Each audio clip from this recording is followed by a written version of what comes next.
AI has a design slop problem, and we've all seen it, right? We've all seen those indigo gradients that a lot of people just randomly call purple gradients. They are not purple, they are indigo, by the way. And we have seen this weird, sidebar thingy that, side. I don't know what to call it. This side border with a border radius thingy that AI does. All these LLMs do. And Mario ended up, along with a lot of other people, ended up posting like, if we see this, we know that you are using LLMs. Everybody's using LLMs in AI to make designs, right? So we wanted to fix this. So hey, hello, I am Ahmad, founder of Command Code. It's a coding agent with taste, one of the best coding agents harness you can find on the market that is super optimized to work really, really well with the top models, both open source models and closed, right? And our plans just start with $1, so go plan, have 10x credits in it. One of the things I recently did, if you go to my X profile inside highlights and scroll down a little bit, you will see that a couple of days ago, maybe like a month ago, I went viral when I built a repair tool called Hardness. It's like a sort of like a deterministic set of repairs that you can do on open models. And I openly wrote about this idea. It started with just 4 tool call repairs in command code, and now we have more than 50,000 tool repair variations where if your open model does something silly, without costing you anything, we can deterministically fix that tool call and also send back a note that helps open models recover, right? I have another video on this, and I've written at length on this particular problem.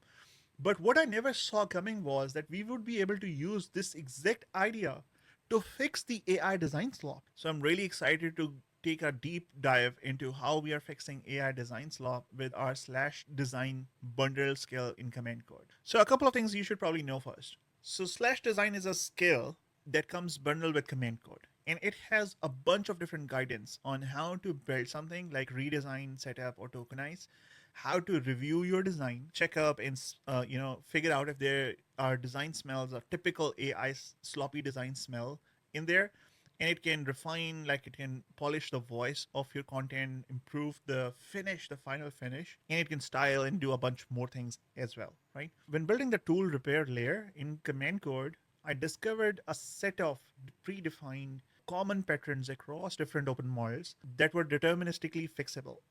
And I ended up thinking maybe design has the same idea. Maybe design, this design slop we often see in different LLMs, has the failure of design data set is just surprisingly small. Maybe it's just 14 different things that all of the LLMs do wrong. And if we can figure out and guide them and steer them into the right direction, they would become really, really good. Try to experiment with that idea. It worked so well that we were able to bundle that idea into a skill for command code, right? It's not as deterministic as the tool call repair thing, but it is a bunch of different ideas that once your coding agent, your LLM knows about them, it can just start to figure out how to de-slop your design, right? Let's actually go through this together. So how did we fix the AI design slop problem in LLMs, especially DeepSeek, Kimi, Quinn, and also sometimes in Claude and GPT? I've been thinking a lot about why do all AI generated design look the same? Is it the same model problem or the harness problem that you're using, the coding agent, right?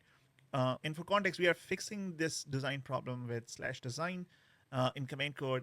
It has right now 16 different modes, 24 different reference documents, and almost about 5,000 lines of code, which are encoded design tastes from some of the best designers I know. They've reviewed and improved them, and we are constantly shipping new things that different designers discover are wrong. So what it is able to do is this design scale, it reads your code base, it identifies what is broken, it can edit real files. It's not like Claude design of sorts, not like a design system tool. It is actually a slash design capability, a skill for developers. Developers are mostly the people who do not know how to design well. So I'm really excited as somebody who's led a design led life, right? It's somebody who's really excited about design. I'm really excited to share a little bit more on this, right? This is not a Figma or a Markdown mockup thing or whatnot, right? So I've been saying it AI generated UIs for a while now, like everybody I know, right? And I've noticed something that I think is underappreciated. LLMs can write CSS fluently. I am of the opinion right now that LLMs can solve all the CSS problems that frameworks like Tailwind actually fixed for us, the naming problems or whatnot. I think most LLMs are much better at writing, CSS from scratch compared to using something like Tailwind. It's I know it's a hot take, and I always used to write CSS from scratch before everybody pressured me into using Tailwind. Tailwind is amazing. It has taught us a lot. It has also taught a lot of great ideas to the LLMs. But I consistently notice that LLMs are not bad at writing CSS files, but they essentially have zero design taste. And design taste is something that we we care a lot about. At Command Code, a coding agent that is built around your taste, we are very much knee deep into learning how to do something really good, how to learn what is the best coding taste you have and make sure that it translates across your different sessions. We are now applying the same idea of learning taste, but instead of learning taste of design from just about everybody, we went after some of the big names in the industry who are amazing designers, people I know, amazing good friends like Evil Rabbit from Vercel, head of design or whatnot. And we got them to help us improve what would be a really good universal design taste, right? And it landed up in something like this slash design scale, right? LLMs can write CSS fluently, but have essentially zero design taste. In the failure mode, where they fail on having a good design taste and do something random and sloppy, is not actually very random. It is a very specific, very small set of distribution, right? Let me explain. When you ask a model to build a landing page and it reaches into the mode of its training distribution, the mode of all landing pages across the internet is this. If there's a centered hero, there's some gradient text. This is the average, mode out there. A glass for morphism card of sorts in three identical, feature tiles of sorts, right? And then there's the indigo accent and the interfont, a bounce animation, and this is what you probably would call an average website. And since by default, LLMs write the average code they see across the internet, this is the average design that they see of a landing page. And that is what you get. If you ask it to design a landing page, you are getting this average design of a website. So LLM is doing exactly what we trained them to do. They are predicting the most likely next token given building a landing page.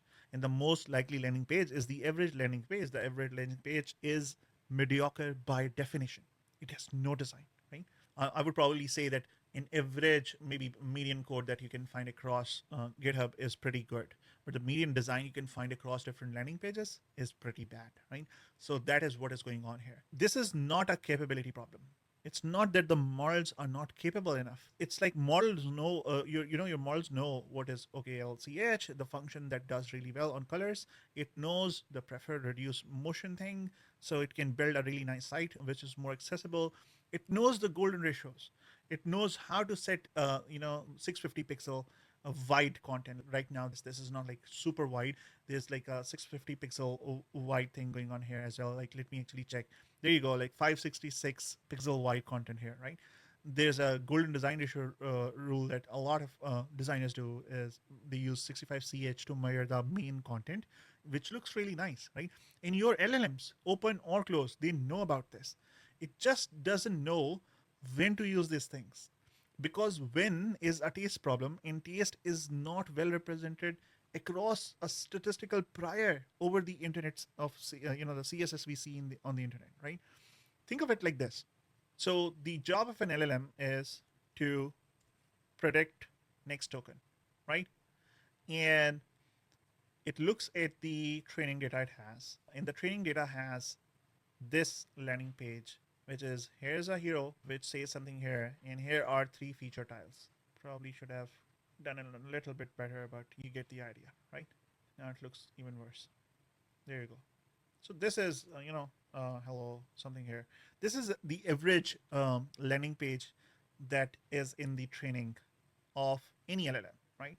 So when you ask it to design me a landing page, I need a landing page.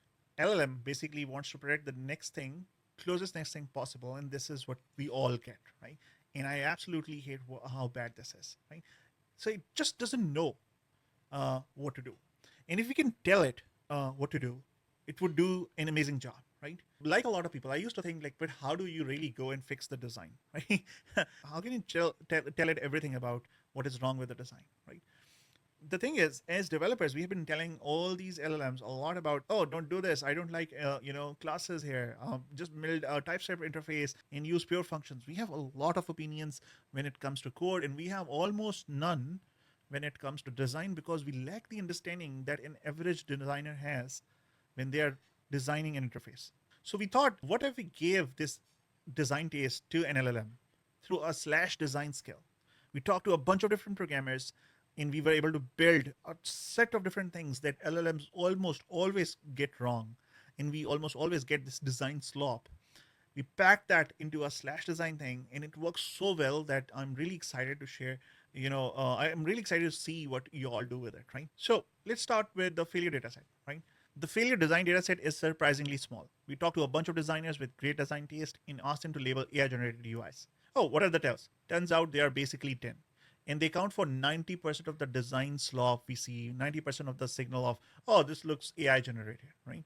And those tells are roughly like this. So there's a tech gradient, there's a blue, violet, indigo, glossy energy on everything. There's a generic tech hue, which is indigo because software is generally mostly blue or purple.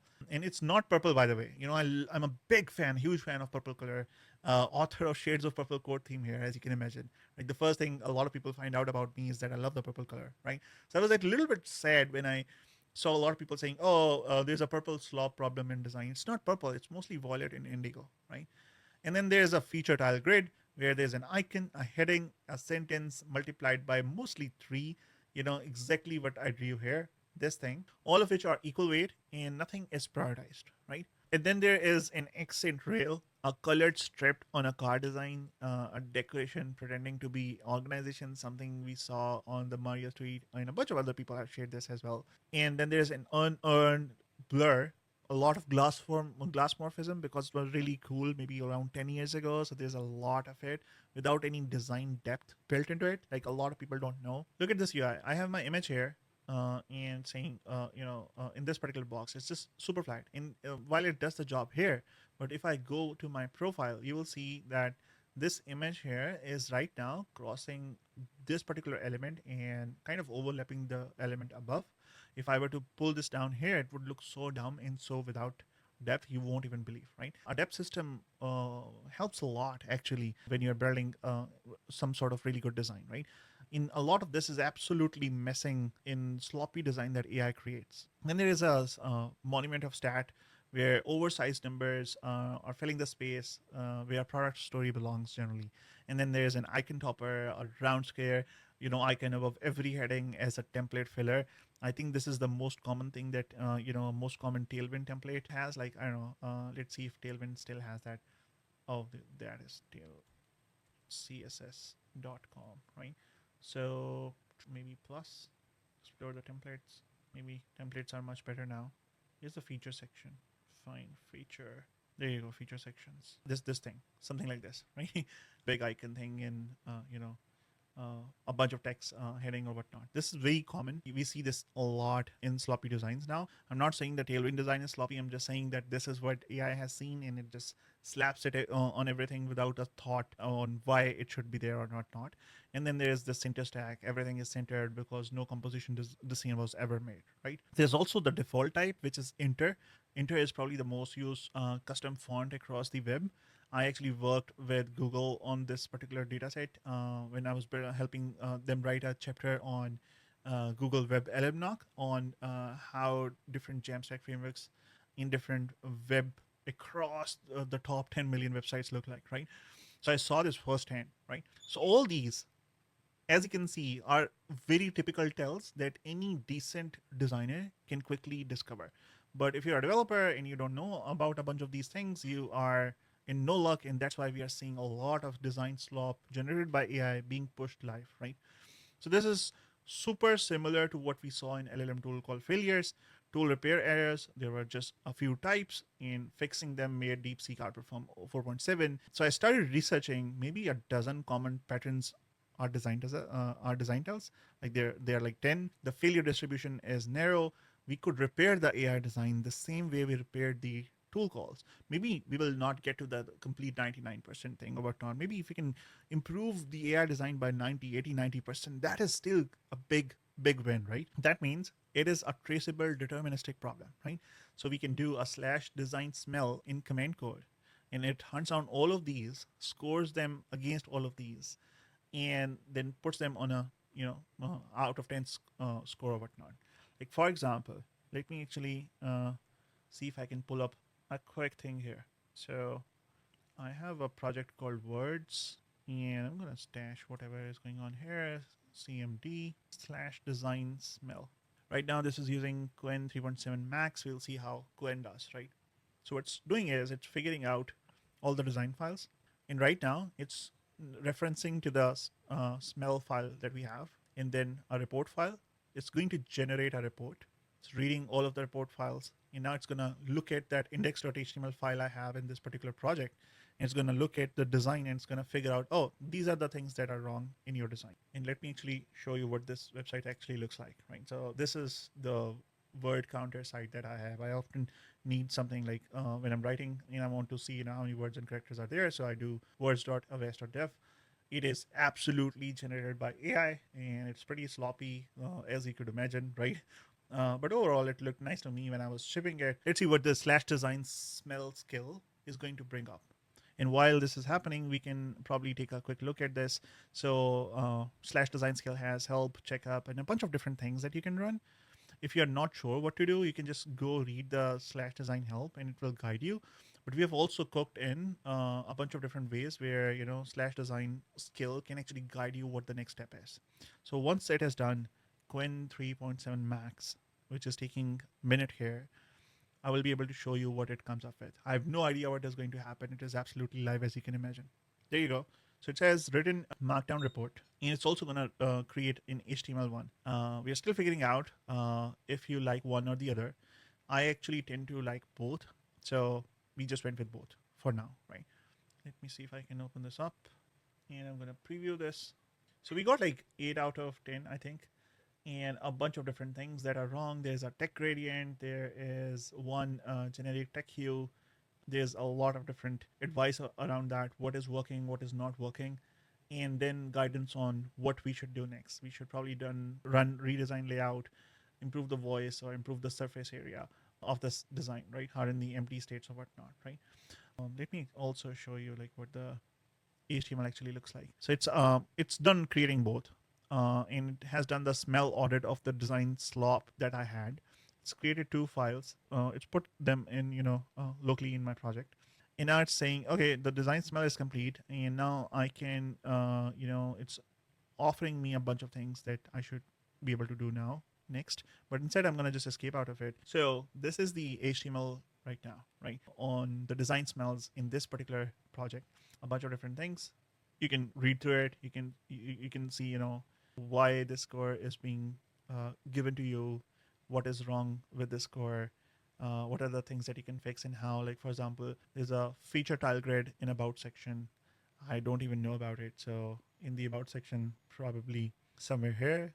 Yes, this is the about section and a bunch of different things. And it's asking me to fix it, which the slash design re-layout will do, and a bunch of different things, right? You get the idea, right? And it's also recommending what the next steps are, right? So yeah, coming back to the description here. Now, that slash design can actually figure out on a scale of 10 what is wrong with your design. So the deeper problem is compositional, not cosmetic. The more interesting thing I found was that most of the tells are symptoms. They are not causes. The actual bug is that the model chooses layout before it chooses the purpose. A dashboard and a landing page have completely different jobs. A dashboard is a monitor surface, a status, alert, metrics, live data surface, right? A landing page is a decide surface, a proof, it has proof, it has risk reduction, it has one clear action or whatnot, like a CTA or whatnot. These need fundamental different spatial compositions when you're thinking as a designer. But the LLM reaches for the same centered hero plus a few cards layout for both, because that's the mode in their training distribution. That is the winning mode across the statistical average of the internet, right? So we built a work pattern first composition where before the agent touches any visual property, it must identify which of those 7 patterns of surface it is serving. Is it a monitor surface? Is it operating? Is it operate, compare, configure, learn, decide, explore? Are we building search or filters or maps or gallery, something like this? Are we is the user asking to build a settings interface, which would be something that requires configuration, right? Some of a few forms, a preview, a commit area, or something, or maybe we are operating on something like it's a command bar, it's some form of inspector like in Figma or whatnot, right? All of this. Now, the model knows all of this. This is essentially a chain of thought for design, right? You basically, whenever you say, "Oh, can you please design this data so I can show it to my leadership?" This chain of thought with this information will help it figure out, "Oh, this is actually a monitor." Surface that the user is asking for. And we have specific guidance on how to build this in our scale, right? So it will force the model to reason about the purpose of the layout before generating the layout, right? I think there's a general lesson here. When an LLM is generating something compositional, code, UI, or writing, forcing it to commit to a structural frame before generating tokens, within that frame, it helps a lot. It's a typical chain of thought, right? It is the same reason chain of thought helps with math, right? Famously, LLMs were bad at math because they would hallucinate, and then we got them to think a little bit about all of what they were going to do, and then they were able to use tool calls or whatnot to figure out an answer correctly, right? You are reducing the entropy of the generation by conditioning on a high level plan, right? This single constraint eliminated more generic looking UI than any other aesthetic rule we wrote, right? Many of the phenomenal skills exist in this space, and I bet they have a taste for great design. There's impeccable design, there's hallmark, there's a bunch of different things, right? But they are not fixing the chain of thought problem.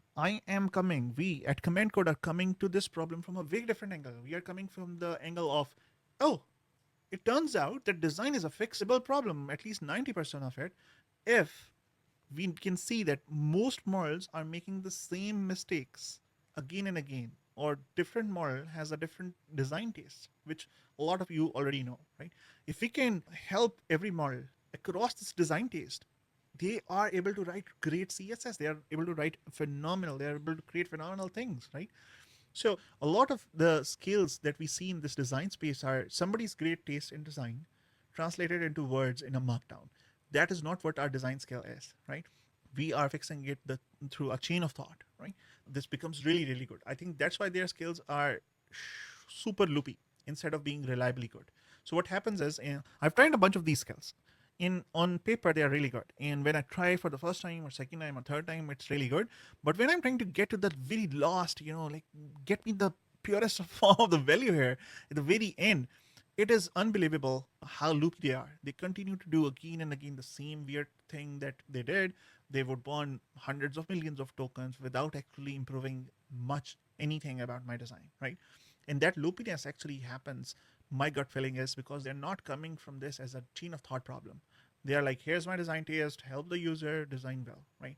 The third one is validate, then repair, and then again, right? So my first version tried to audit and fix the design simultaneously. This is what many design skills do and fail. It's the pre-process approach, and it fails for the same reason it failed for the tool calling, where you are just, here's the tool call, and you send back, here's the error, right? And the model does not listen. It does not care about your error. It knows that you are doing something wrong. The KL divergence, the entire weight of the model thinking that it is doing something right compared to you, the entire prior it has is bigger than what your prompt. So it just does send the same bad thing again. So that is what also happens with design. If you say the right thing, it would still do the wrong thing, even if you tell it what the errors are, right? So you're encoding a prior about what's broken.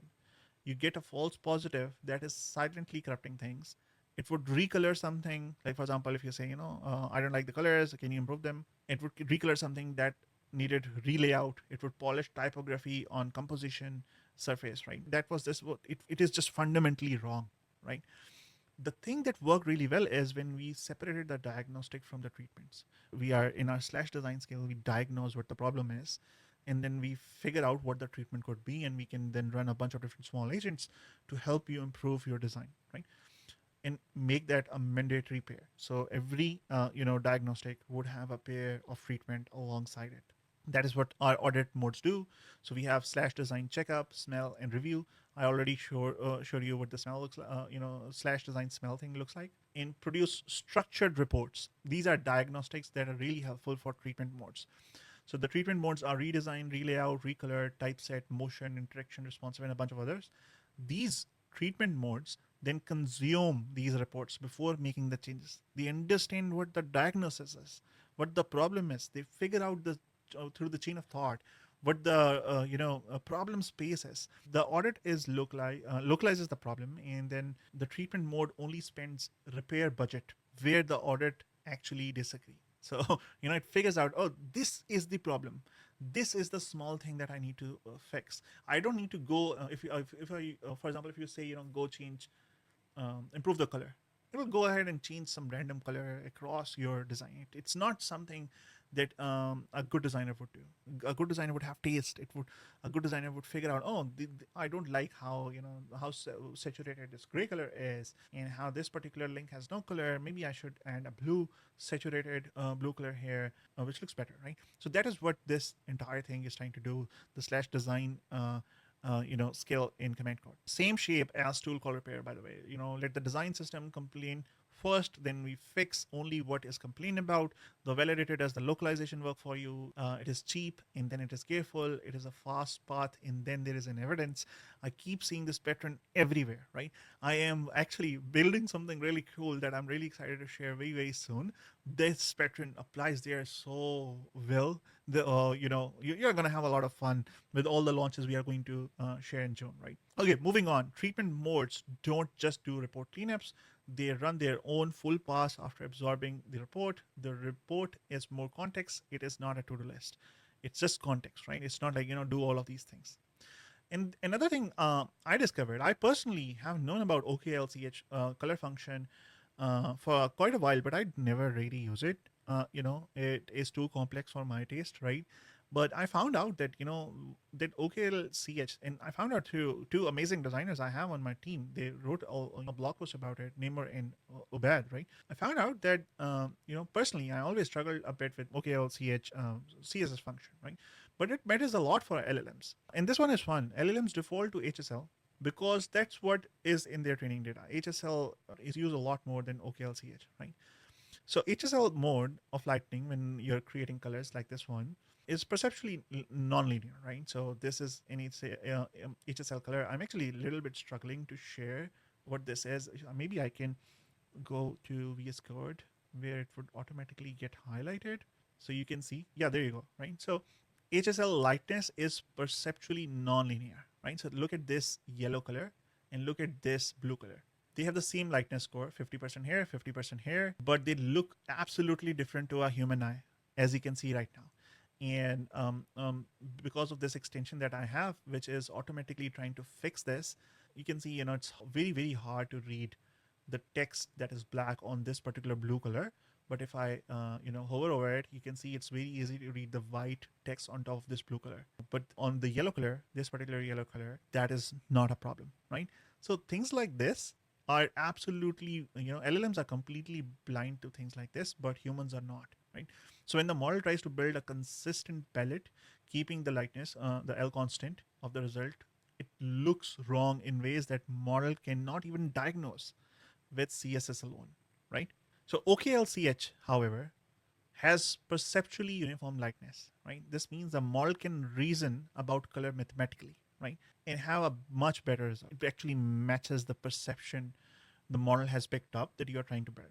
So equal steps in numbers and spaces produce equal steps in visual space. It's the right abstraction for LLMs to work in because it makes them optimize the landscapes. It makes them optimize your entire design in a much more smooth and coherent way because they can now control the color mathematically and be sure that even to human eye it will look really, really good, right? Whereas HSL doesn't really work. I think this generalizes, right? When you are designing an interface for an LLM to work through, whether it's color space, a schema, or an API, choose the representation where the distance in parameter space correlates with the distance in the output space.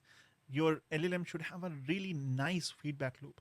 The model optimizes over parameters. The mapping from parameters to output is non-linear. right? All the model is trying to do is, it's nonlinear, full of discontinuities, as we saw, right? The model is struggling. It's trying to figure out what you're trying to do, and if you and it's also like making a mistake. It's hallucinating with predicting the most used common method to do something, which will cause it to not have a good feedback loop. So the model will struggle even if it knows what is the right move here. Right? So that is the entire thing. The model knows what is the right thing to do, but because of the statistical average of HSL, it just chooses to use HSL and then it struggles because it cannot mathematically fix the color. And we can go even further. The agent picks emotion before hue, right? Calm versus urgency versus trust versus momentum, and then it bears the palette in OKLCH with constraints. You can clamp the chroma at lightness extremes. It can tint neutrals towards brand hue. It can do a bunch of different things with these emotions, right? Instead of picking color hues, it can figure out like, okay, this is the emotion of this template. This is a site for cooking. This is a site for developer, right? And you can figure out and play around with the colors if it knows what it is doing, right? The agent can't default to indigo now, right? Because now it has this system, and that system requires it to reason before picking up a hue, before picking up a color. No more indigo slope. It's indigo, by the way. It's not purple, as I said before, right? And then the fifth one, the state coverage is the most honest metric, the most quantitative signal we found. Count the number of interaction states per component. So interaction states are like this. For example, if I hover over here, something happens. If I hover over on this thing, even this light, this component has a bunch of hover states. If you take a look at this, I don't know why React Native is trending right now, by the way, right? So the color changes in the background, and then the color changes here. And when I pick this up, a bunch of things, all of these are states in design, right? So when a human designer ships something like on average 7 to 9 states, so everything has an idle state, a hover, active, focus, loading, empty, an error state, a disabled state, an overflow state. But when an AI agent ships, it only picks like 1 or 2 states like idle and maybe hover, because AI by default is super lazy, right? That laziness causes it to do a lot of slop.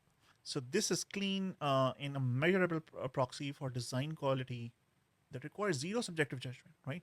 So we built, guardrails for this. If we can just count, does this button have focus state? Does this form handles an empty state? Does this handle? Does this list handle overflow? The median of AI generated component is like 1.5 states, right? And the median of human generated components, human designed components, is like 6+. So roughly an order of magnitude. The gap is enormous and you can easily trivially detect it, right? So that is what the slash design skill does. It detects the number of states AI has created, where AI has become sloppy and lazy. It is right there, in the plain sight, right?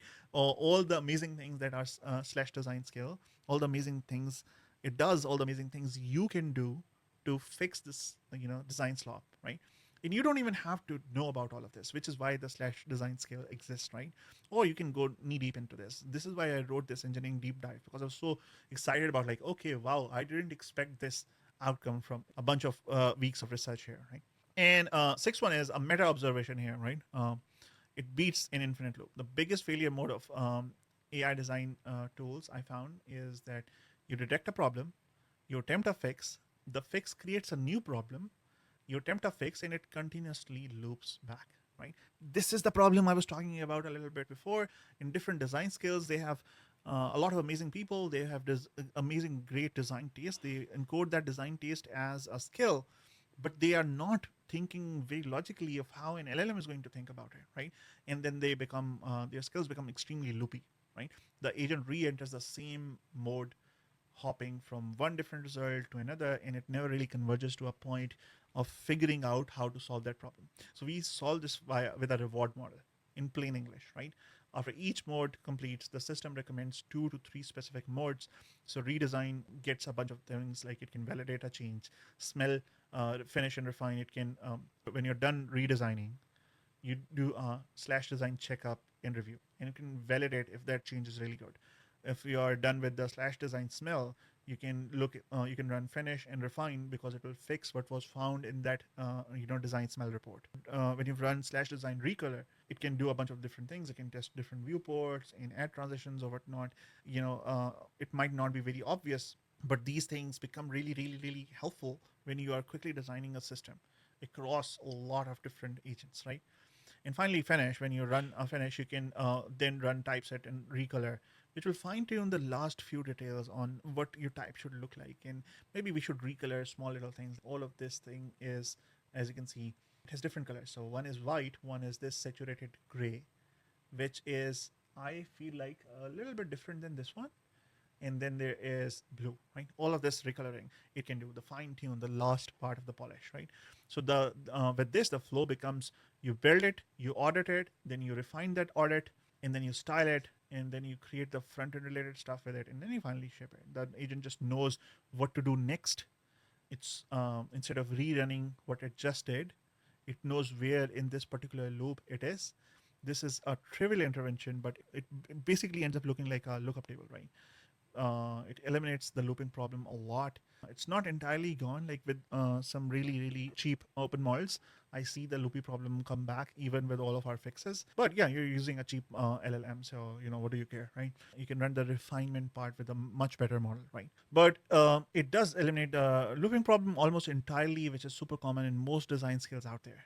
And I think seventh is truthful completion is the hardest constraint, the most insidious AI design behavior, claiming the work that isn't visible. I added hover states when there are no hover CSS, no hover CSS were written. I've improved the spacing. We've seen this a lot where you say, where you talk to your LLM, can you improve the spacing? And it would come back and yeah, done. And it would have just just fix a small margin somewhere. And enhance the motion or the animation, the motion when no keyframes even exist in your design. So every mode has a bar, the minimum visible change required for the mode to count as complete, right? So when you run /design typeset, the typeset must change the body text and headings and the scale of the text, how it shows in the labels, in the button text, in the form text, in the metadata, in the responsive behavior, because now the text is different. Changing only the hero headline is not enough, right? Similarly, when you run /design motion, it must add some animation to at least 8 transition moments, right? Changing one easing value is not enough. It would just look very weird, like the bouncing animation we see quite commonly, right? We should instead see a staggered motion of different components, right? The agents can't claim motion is improved because it just change the duration of from 200 milliseconds to 250 milliseconds. The user must be able to see new and clearly better behavior. This is surprisingly hard to enforce, by the way, and the single most important quality constraint in our design system. We still haven't gotten this right, and there's so much we can improve. This is basically a design constraint.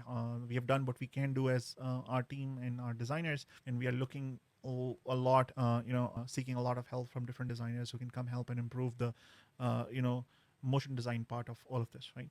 Finally, here's a meta observation about design skill in general.